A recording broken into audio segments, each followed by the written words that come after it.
40 सरकार सैयदुश्शुहदा 20 सफ़र के हवाले से आपकी खिदमत में कुछ बातें अर्ज़ करना चाहूँगा।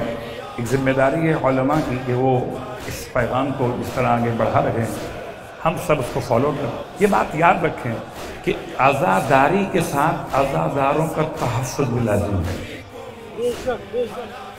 पहला फार्मूला, आज़ादारी के साथ आज़ादारों का तहफ़्फ़ुज़ भी लाज़िम। दूसरी बात, इस पूरे सोसाइटी में इतनी बड़ी बिल्डिंग बनाई क्यों थी?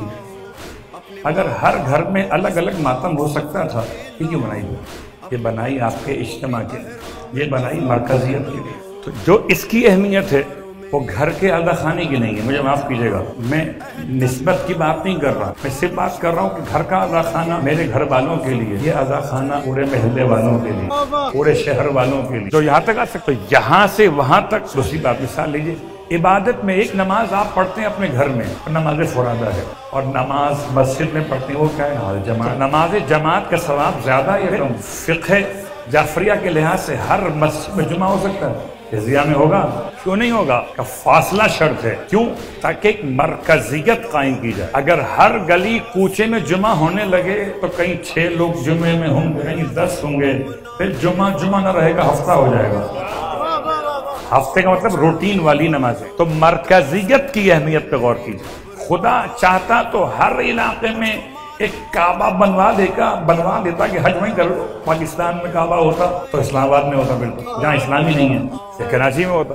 बात वाज़ेह हो रही है। तो परवरदिगार ने एक काबा क्यों बनवाया? ताकि तमाम इलाकों से लोग काबे तक पहुंचे। तो क़िबला 20 सफ़र 40 मरकजी जुलूस की अहमियत। मरकज को अगर कमजोर किया तो अपने घरों को मजबूत न कर सकेंगे, और अगर मरकज को मजबूत किया तो घर मजबूत हो जाएंगे। जो आवाज वहां से उठेगी वो आवाज ऐवानों को हिला देगी। जो आवाज गली कूचे में, वो मेरे और आपके जज्बात का इजहार है, मिल्लत की तवानाई का ऐलान नहीं। समझे तो बहुत कुछ है, ना समझे तो कुछ भी नहीं है।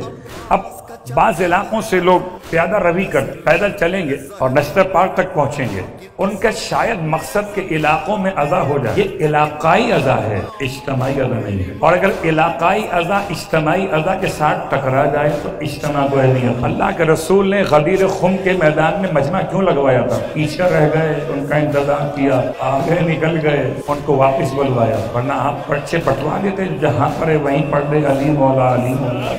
तो हम सब की जिम्मेदारी है, प्यादा रवी के लिए जाना हो तो नस्तर पाक से लेकर और ईरानियान तक, ये है हमारा रूट, ये है हमारी तवानाई का ऐलान, ये है हमारी ताकत का इजहार। और फिर जुमला आखिर में समेटते हुए कि ये एक उंगली है, ये एक रहेगी, इसकी ताकत भी एक जितनी होगी। ये 2 हो गई, ताकत 2 के बराबर 2 की रहेगी।